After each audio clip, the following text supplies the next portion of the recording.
सभी भाई बहनों को जय यीशु। क्या आप विश्वास करते हो कि प्रभु मुझे बचाएगा? विश्वास करेंगे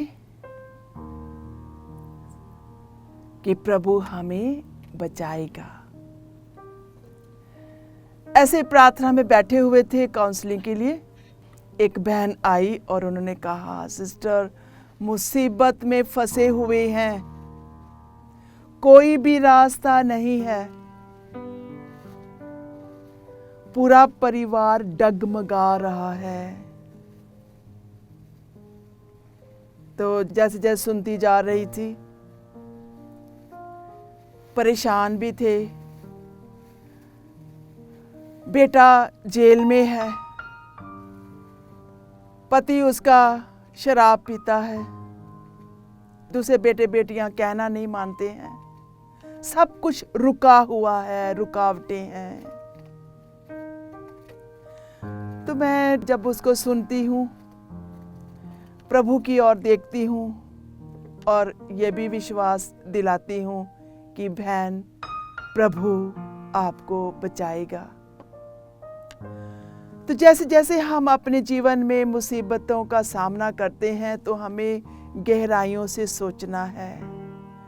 दो प्रकार से हमारे जीवन में मुसीबत आती है, हमारे जीवन में रुकावटें आती हैं। एक ये है कि जब हम प्रभु की इच्छा के अनुसार नहीं चलते हैं, हम आज्ञाओं का उल्लंघन करते हैं, हम आज्ञा नहीं मानते हैं, तो हमारी परेशानियां आती हैं, हमारी पारिवारिक जो है वो रुकावट आती है, सब कुछ रुक जाता है।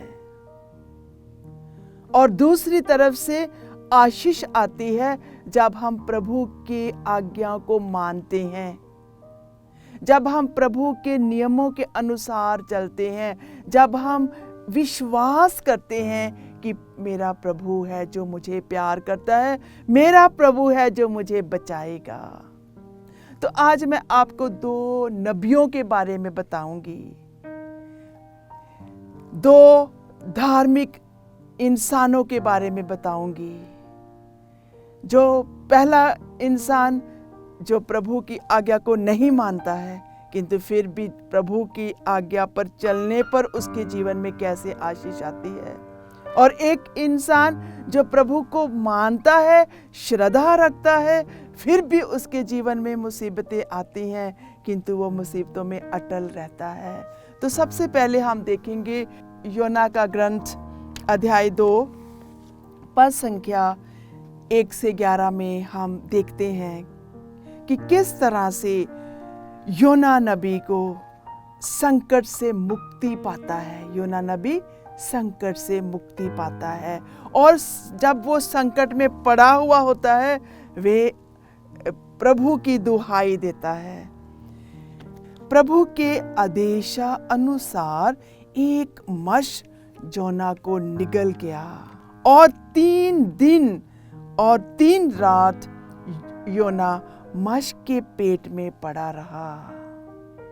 कितनी अजीब! एक इंसान एक बड़ी मछली के पेट में 3 दिन रहा। और क्यों रहा? क्योंकि उसने प्रभु की आज्ञा को नहीं माना। प्रभु चाहते थे कि योना नबी के द्वारा लोगों की रिहाई हो, और वो दूसरा रास्ता पकड़कर चला जाता है, किंतु प्रभु दूसरे रास्ते पर भी जाकर उसे पकड़ लेते हैं। ईश्वर से उसने प्रार्थना की। जब वह मछली के पेट में था, बड़ी मछली के पेट में था, उसने ईश्वर से प्रार्थना की। मैंने संकट में प्रभु की दुहाई दी और उसने मेरी प्रार्थना स्वीकार कर ली। तो जब हम कड़ी मुसीबत में होते हैं तो हमें प्रभु की दुहाई देना है, हमें दिल से प्रार्थना करना है और उसे स्वीकार करना है। जोना ने कहा, मैंने अधोलोक में से तुझे पुकारा और तूने मेरी सुनी। तूने मुझे गहरे महासागर में फेंक दिया था, बाढ़ ने मुझे घेर लिया था, तेरी उमड़ती लहरें मुझे डुबा कर ले गई थी। और मैंने अपने मन से कहा, तूने मुझे अपने सामने से निकाल दिया है। तो जब हम अंधकार में होते हैं, मुसीबत में होते हैं, हम प्रभु से यही कहते हैं कि प्रभु तूने मुझे अपने सामने से निकाल दिया है, मैं तेरे पवित्र मंदिर फिर कैसे देख पाऊंगा। मैं समुद्र में डूब रहा था, मेरे चारों ओर जल ही जल था, मैं पर्वतों की जड़ तक पहुंच गया था और मेरे सिर में सिवार लिपट गया था। जब मैं निराशा में डूबा जा रहा था तो मैंने प्रभु को याद किया। जब हमारी प्रार्थना रुक जाती है, हमारे काम रुक जाते हैं, हम मुसीबत में पड़ जाते हैं, हमारे बच्चे सुनते नहीं हैं, हमारे बच्चे जेल में चले जाते हैं, जहाँ कुछ दुर्घटनाएं हो जाती हैं, परिवार में एक दूसरे के कोई सुनता नहीं है, तो इन शब्दों को हमें याद रखना है, हमें प्रभु को पुकारना है, प्रभु को याद करना है। वचन कहता है, जब मैं निराशा में डूबा जा रहा था, योना निराशा में डूबा जा रहा था, संकट उसके सामने थी, वो 3 दिन मछली के पेट में रहा और उसने कहा, मैंने प्रभु को याद किया और मेरी प्रार्थना प्रभु के मंदिर तक पहुंची। जो मिथ्या देवताओं की पूजा करते हैं वे भले ही सच्ची भक्ति त्याग दें, किंतु मैं तेरा गुणगान गाता रहूंगा, तुझको बलि चढ़ाऊंगा, मैं अपनी मन्नत पूरी करूंगा। प्रभु ईश्वर ही उद्धारक है। इसके बाद प्रभु ने मत्स्य को आदेश दिया और उसने जोना को तट पर उगल दिया। मेरे प्यारियों, जब हम योना के समान सारी दुनिया के सामने तिरस्कार हो जाते हैं और हम देखते हैं कि हम मुसीबत से घिरे हुए हैं, वहाँ पे हमें कोई भी निकालने वाला नहीं है, अगर हम योना के समान प्रभु की दुहाई देंगे तो मैं विश्वास करती हूँ कि प्रभु हमें बचाएगा। प्रभु हमारे विश्वास को जोना नबी के विश्वास के जैसे अधिक बढ़ाएगा। तो हम अभी देखेंगे किस तरह से योना नबी ईश्वर की आज्ञा को माना और उसके जीवन में सफलता प्राप्त हुई। जोना का ग्रंथ अध्याय 3 हम पढ़ेंगे। प्रभु की वाणी योना को दूसरी बार ये कहते हुए सुनाई दी, उठो, महानगर निनवे जाकर वहां के लोगों को उपदेश दो। और यही थी आज्ञा जो उसने उल्लंघना की। उसने प्रभु की आज्ञा को नहीं माना। प्रभु ने कहा, उठो, निनवे जाकर वहां के लोगों को उपदेश दो, जैसा कि मैंने तुम्हें बताया है। इस पर योना उठ खड़ा हुआ, प्रभु के आज्ञा अनुसार निनवे चला गया।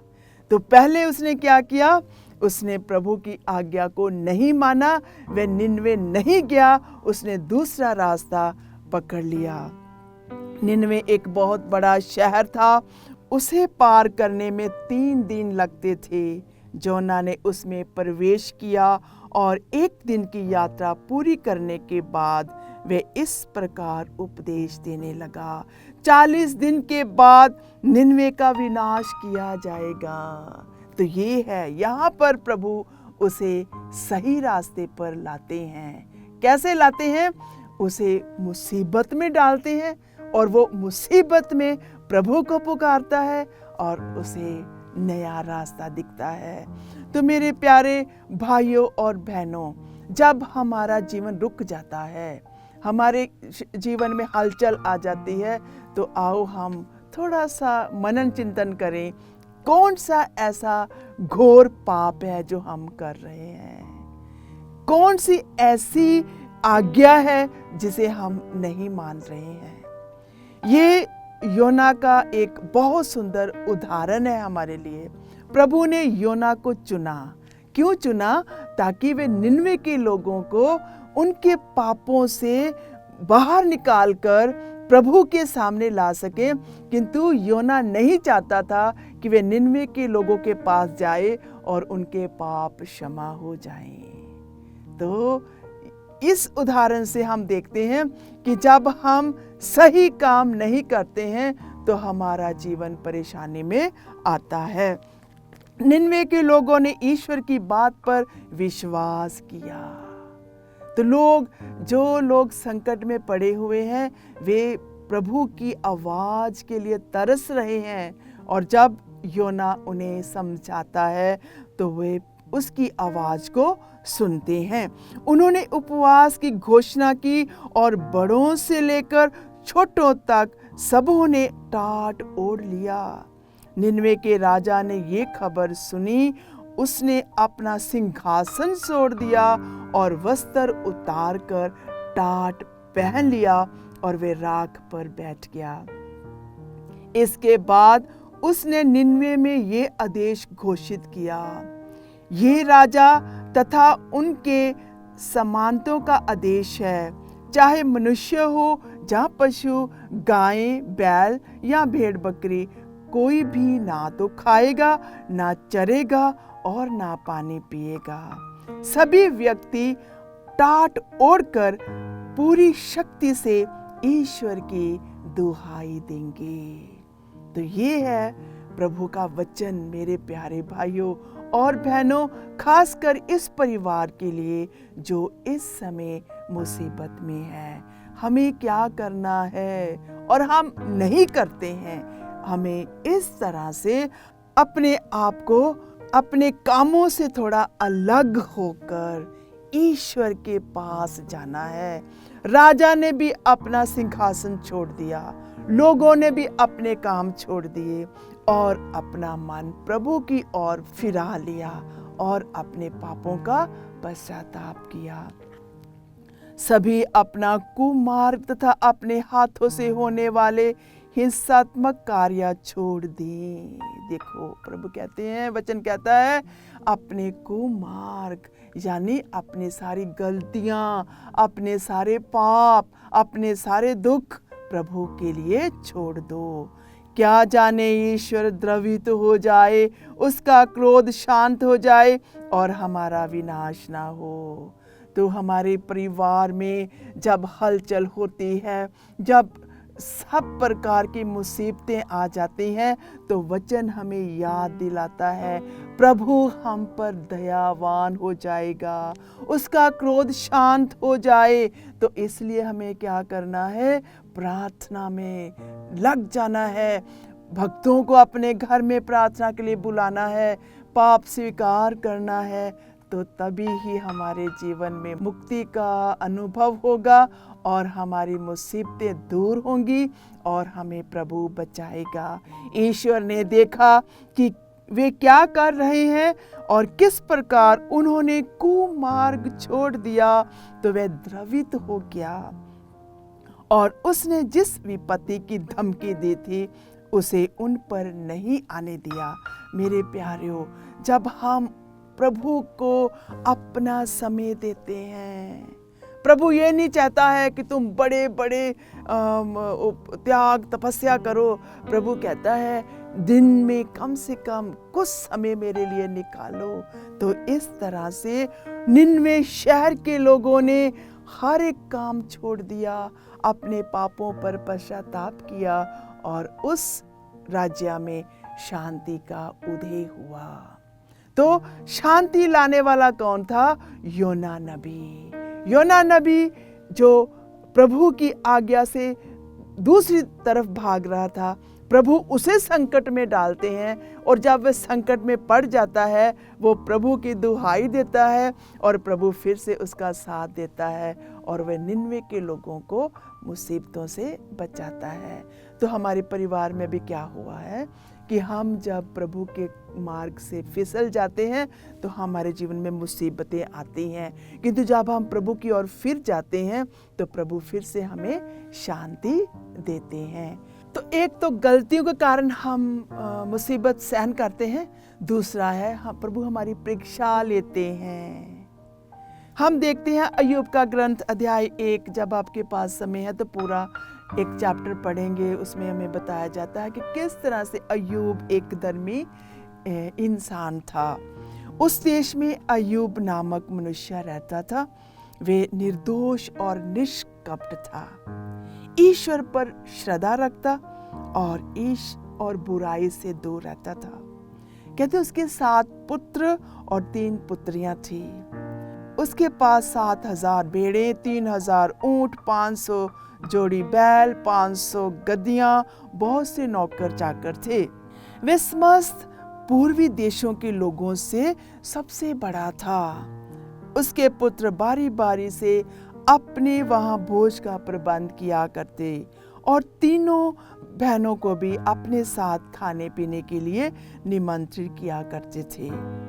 जब भोजों का एक चक्कर समाप्त हो जाता तो अय्यूब उनको बुलाकर उनकी शुद्धि करवाता और वे स्वयं बड़े सवेरे उठकर प्रत्येक के लिए होम चढ़ाता।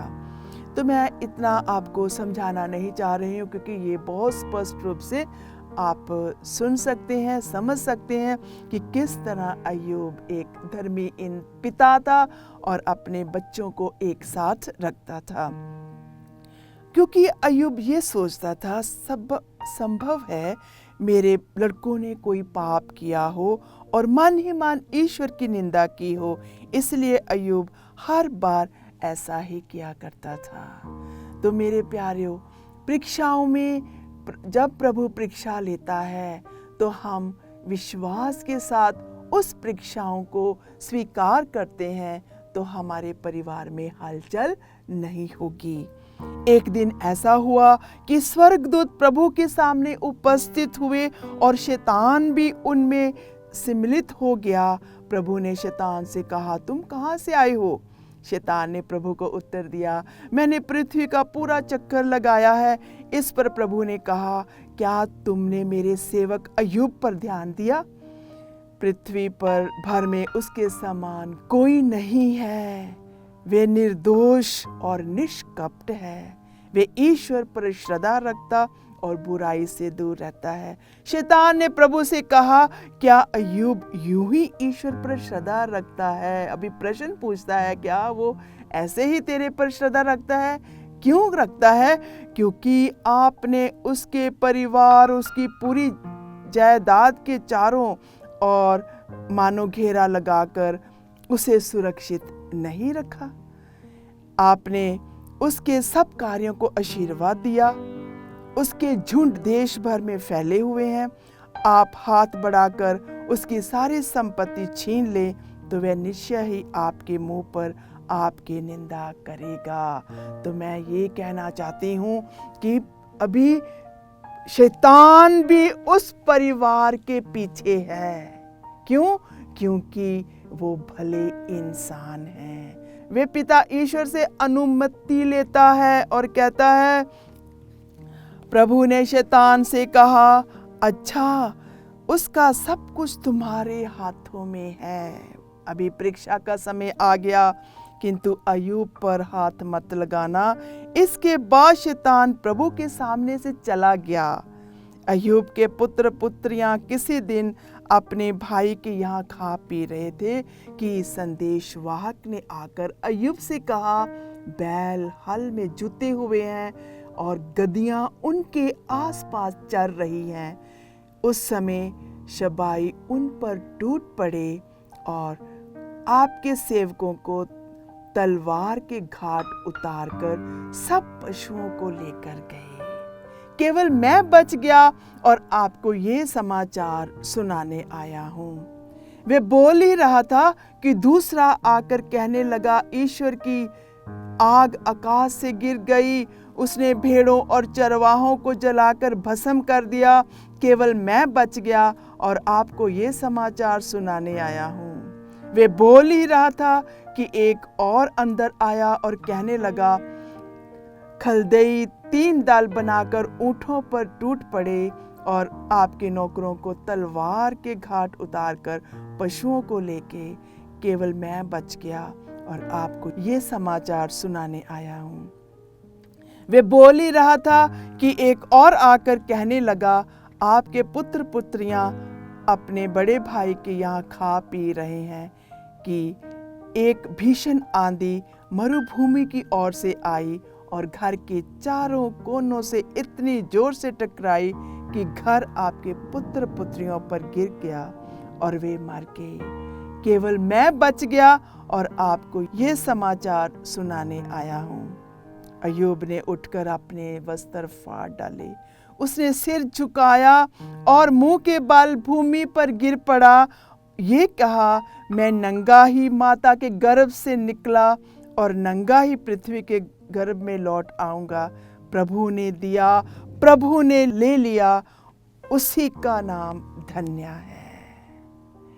तो मेरे प्यारे भाइयों और बहनों, ये है अय्यूब नबी, जिसने प्रभु की परीक्षाओं में सफलता प्राप्त की।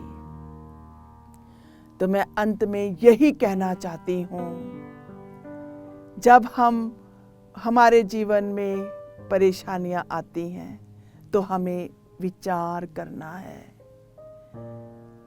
कहाँ पर हम गलत हैं। अगर आशीष आ रही है तो हमें ये विश्वास करना है कि किस तरह हम प्रभु के हुक्मों पर चलते ही आ रहे हैं, इसलिए हमारे घर में ब्लेसिंग ही ब्लेसिंग है।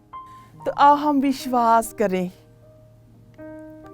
प्रभु हमें बचाएगा जब हम योना नबी की तरह पश्चाताप करेंगे और जब हम अय्यूब की तरह वफादार रहेंगे। आओ हम प्रार्थना करें। पिता ईश्वर, तूने अपने पुत्र यीशु को संसार में इसलिए भेजा कि सबका उद्धार हो, सब विश्वास में आगे बढ़े, सब अपने जीवन में मुक्ति का अनुभव करें। इस समय प्रभु, जितने भी परिवार मुसीबत में फंसे हुए हैं,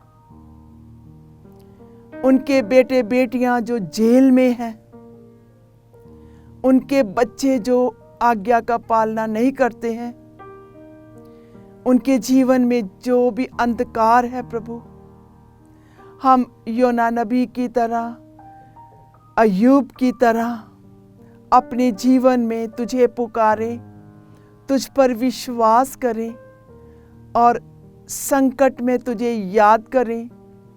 और जो भी हमारे जीवन में इस समय दुख और परेशानियां हैं, तरह तरह की परेशानियां हैं, तरह तरह की मुसीबतें हैं, तरह तरह के दुख हैं प्रभु, हम डगमगा जाते हैं, हम विश्वास खो बैठते हैं, हम ये सोचते हैं कि अभी बचने की कोई आशा नहीं है।